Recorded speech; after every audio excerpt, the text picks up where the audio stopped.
বাংলাদেশে নির্বাচনী হাওয়ায় ক্ষমতার লড়াই, ধর্মীয় অনুভূতিতে আগুন নিয়ে খেলছে রাজনীতি। বাংলাদেশ জুড়ে আসন্ন জাতীয় নির্বাচনের হাওয়া বইতে শুরু করেছে। ক্ষমতায় যাওয়ার লড়াই এখন যেন রূপ নিয়েছে এক অদৃশ্য কাড়াকাড়িতে। দেশের প্রধান রাজনৈতিক দলগুলো ইতিমধ্যে শুরু করেছে প্রচারণা, জনসভা ও গণসংযোগ কার্যক্রম।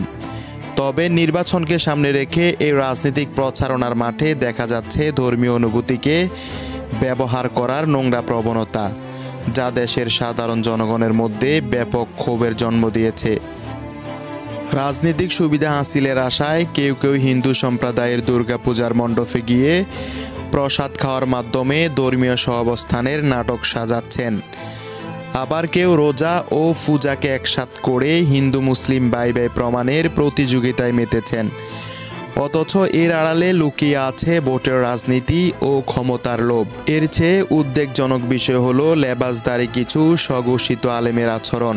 ইসলামী রাষ্ট্র প্রতিষ্ঠার নাম করে তারা ইসলাম ও প্রিয় নবী হজরত মুহাম্মদ সাল্লাল্লাহু আলাইহি ওয়াসাল্লামের অবমাননা করে চলেছেন, কখনো সরাসরি আবার কখনো প্রচ্ছন্নভাবে। অথচ জনসম্মুখে তারা ইসলামের সেবক ও সংস্কার হিসেবে নিজেদের উপস্থাপন করছেন। সম্প্রতি সামাজিক যোগাযোগ মাধ্যমে ভাইরাল হওয়া কিছু বক্তব্যে দেখা গেছে তথাকথিত ধর্মীয় বক্তা সাংবাদিকদের তোষণ করতে গিয়ে তাদের নবীজির সাথে তুলনা করেছেন, যা ইসলাম ধর্মে মারাত্মক গুনাহ ও চরম অবমাননাকর। এই বক্তব্য ছড়িয়ে পড়ার পর আলেম সমাজ ও ধর্মপ্রাণ মুসলমানরা তীব্র প্রতিক্রিয়া ব্যক্ত করেছেন। কেউ সামাজিক মাধ্যমে প্রতিবাদ জানিয়ে লিখেছেন, যারা নবীজির তুলনা করে নিজেদের স্বার্থ হাসিল করে তারা আলেম নয় বরং ইসলামের শত্রু। ধর্মীয় ও সামাজিক বিশ্লেষকরা মনে করেন, নির্বাচন গণিয়ে এলে বাংলাদেশের রাজনীতিতে ধর্মীয় আবেগকে কাজে লাগানো নতুন কিছু নয়।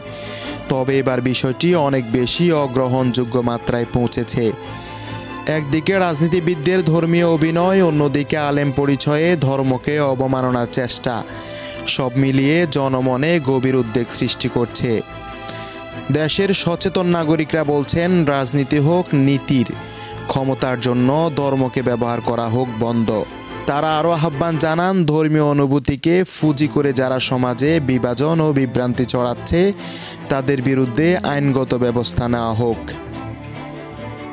বাংলাদেশের রাজনীতি এখন সংবেদনশীল মোড়ে দাঁড়িয়েছে।